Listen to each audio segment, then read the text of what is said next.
It's another edition of Time About the Movies, and today we're taking a look at the 4 films of March 21st, 2008.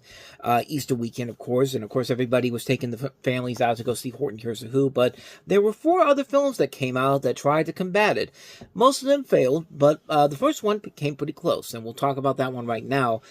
This is Tyler Perry's Meet the Browns. No child of mine is gonna sell dope, you hear me? We ain't got nothing. It'll be alright, I promise. Tyler Perry and Lionsgate invite you to hold on to your faith. I pray. I try to live right. Don't you ever get tired of doing the right thing. Hold on to your dreams. Come on in this house! He's being so nice because her son is a gold mine. Hold on to your heart. Is this some kind of game? Well, that many men hurt you that you can't trust one? He put up most of the money for this house. He did. And hold on The money I went crazy and turned the video! for the ride. They ain't finna get me! They ain't finna get me! I'm gonna be on cops! Tyler Perry's Meet the Browns. Well, I'll give Tyler Perry this. Thank you for introducing me to Chaka Khan's To the Fire. That's the first time I ever heard that song when I saw that trailer, and it's a classic song, man. It's a song I listen to every once in a while, man. Like, it's a great, great song, but this is Meet the Browns, and technically it's part of the Madea cinematic universe. Apparently that's a thing, but you see Madea in the trailer there, and this also spun off into its own series of films, not series of films, but a television series, just like Tyler Perry's House of Pain did. But in this story, you have a struggling single mother played by Angela Bassett who moves from Chicago to takes her children down to Sonoma, Georgia to attend her long-lost father's funeral, and meets the relatives she didn't know she had. And of course, those relatives would be the focal point of the television series to follow. You also have Rick Fox playing the love interest in the movie. You also have Sofia Vergara in here, Margaret Avery, Jennifer Lewis, Frankie Faison. So a lot of recognizable talents all across the board in the film. But yeah, kind of like with most of Tyler Perry's other movies, I have not seen this one in particular. The only thing I remember from this one was the fact that it did introduce me to the song Through the Fire. But other than that, though, I've never seen the movie. Like I said, I've said it before, I haven't seen many of the Tyler Perry movies. I've only seen a couple here and there. But this is definitely one of those ones that I did not get to see. But once again, kind of like with the other ones, it doesn't look that bad overall. It feels like it fits in the same vein as Madea's Family Reunion and the Madea movies in general. But yeah, that's pretty much all I know about this one in particular. But like I said, I've only seen a few of Tyler Perry's movies. I have not seen all of them. So this one, I can't really say too much more about it. But like I said, it doesn't look that terrible overall. So that is Meet the Browns. So let's go ahead and move on to some movies that I have seen. And yeah, this one, I regret seeing this one when I saw it back in 2008. Does it hold up any better now? Let's talk about Drillbit Taylor. As a bodyguard, I've protected 3 vice presidents, Bobby Brown, Sylvester Stallone. I'm not even sure if I'm available. On March 21st. Now, it isn't all Oriental martial arts. Sometimes you give a little Mexican judo. As in, you don't know who you're messing with, Holmes.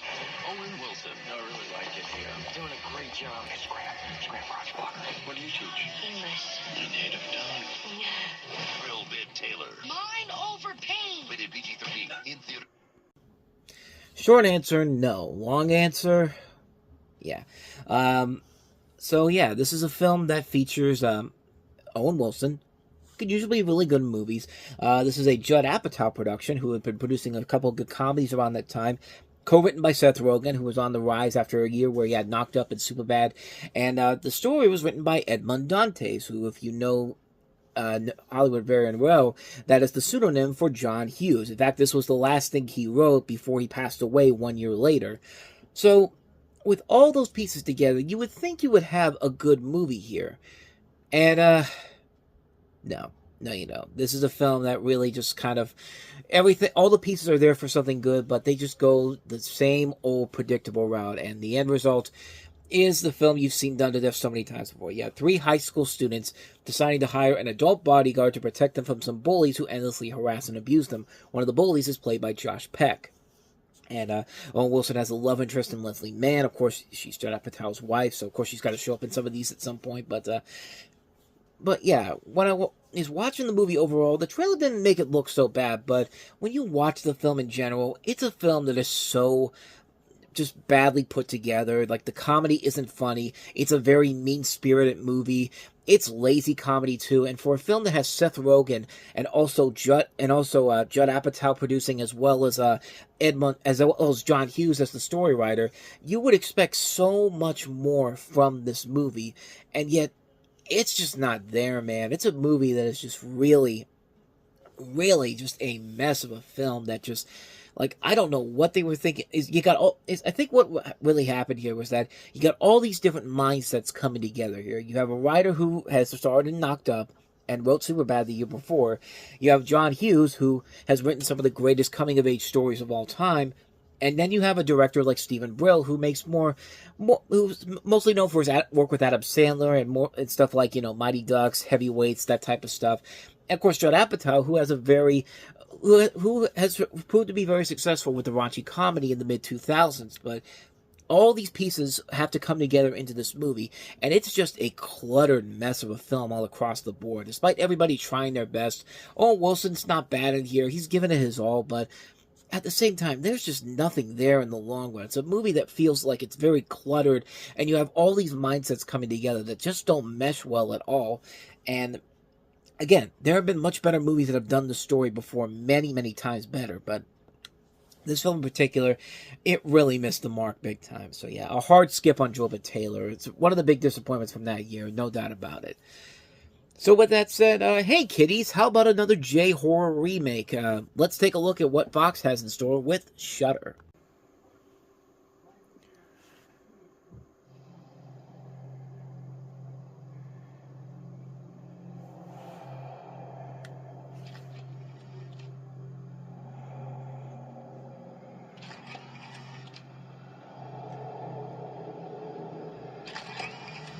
The pictures you are about to see are real.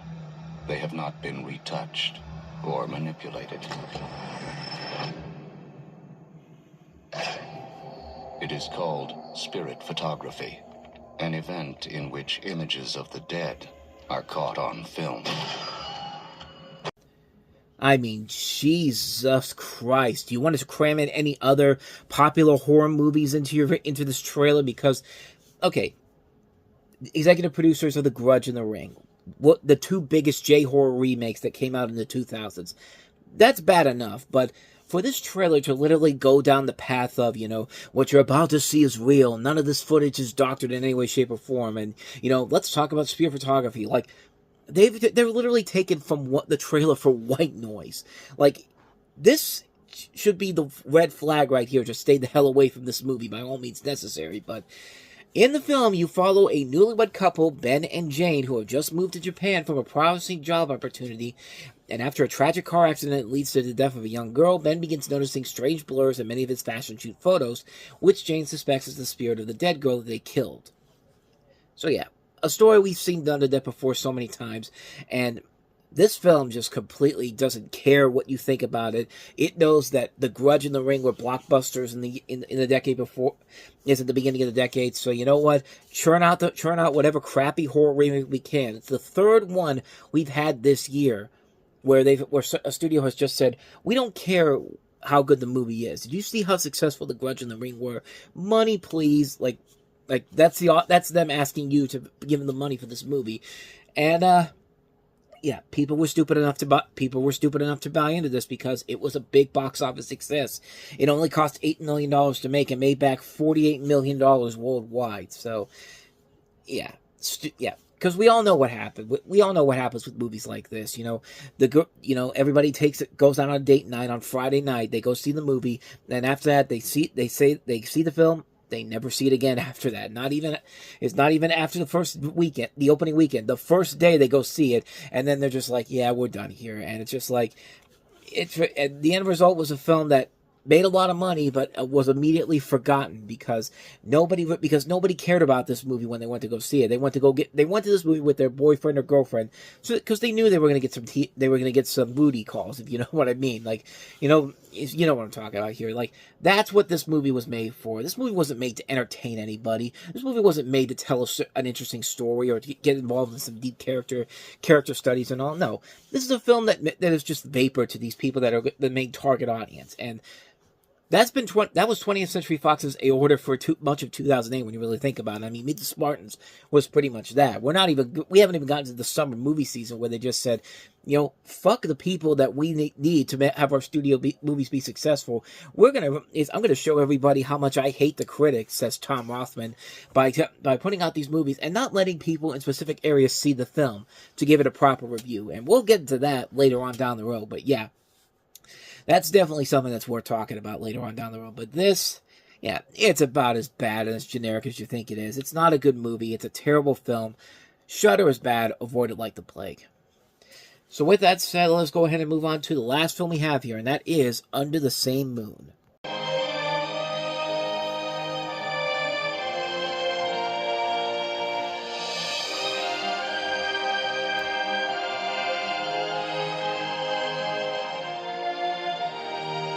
Under the Same Moon. Or La Misma Luna, if you want to go by the Spanish title for this. This is a story where you follow a 9-year-old boy and his mother, Rosario, played by Kate del Castillo, and to give her son a better life, Rosario works illegally in the U.S. while Carlito stays in Mexico with his grandmother. When unforeseen events unfold, both Rosario and Carlitos undertake separate journeys striving to reunite. So yeah, very much a film that is, very topical even to this very day. The whole movie is about humanizing the immigration debate as a whole, and that's still a very hot topic even by today's standards. And I wish I had more to say about it, but I've never seen it before. I could also tell you that Eugenio Derbez is also in the film, and he went on to become somewhat of a comedy star after this came out. Because he had a couple of movies in the 2010s that were big successes, and also America Ferrera, who was coming out for success with Ugly Betty, is in the film as well. But other than that, though, I haven't seen the movie. Doesn't look that bad. It looks like a film. Like I said, it's a film that looks like would still be very much topical, even if it was made by today's standards. So, yeah, I think it's a film that probably going to be pretty good. I've heard no really not that bad things about it. The only thing I can probably look at and think that might be bad is the fact that it's a little too Oscar baity, if you will. That's probably why this opened so early in March, but. Other than that, though, it doesn't really look that bad of a movie, per se, so, I mean, it could be good, but, yeah, like I said, haven't seen it, so I can't really say if it's any good or not, but it does look pretty promising, though, so, that is, Under the Same Moon, or La Misma Luna. And so, with all that said, we wrap up another edition of Time About the Movies, and the next time we meet, we will take a look at 4 more movies to wrap up the month of March 2008. We have Kevin Spacey, back when he was a big box office draw, and not the crazy person that he is now. Kate Bosworth and Jim Sturgis starring in 21. We have David Zucker's latest spoof movie, superhero movie, which is the far better spoof movie to come out in 2008. We also have Stop Loss, which stars Channing Tatum among the cast in it. And also Simon Pegg starring in a film directed by Ross from Friends. David Schwimmer directed this one. Run, Fat Boy, Run. So we'll take a look at those 4 movies coming up on tomorrow's show. But with all that said, thank you so much for watching. And if you want to see more videos like this, please go ahead and hit the playlist on the next page. Check out the previous episode. And also, don't forget to hit the like, subscribe, notification button, and the bell. That's when you get updates on when new videos come out. And we do post new videos here every day. Ooh, excuse me. So with all that said, I am off. I will see you guys next time. And until then, as always, take care.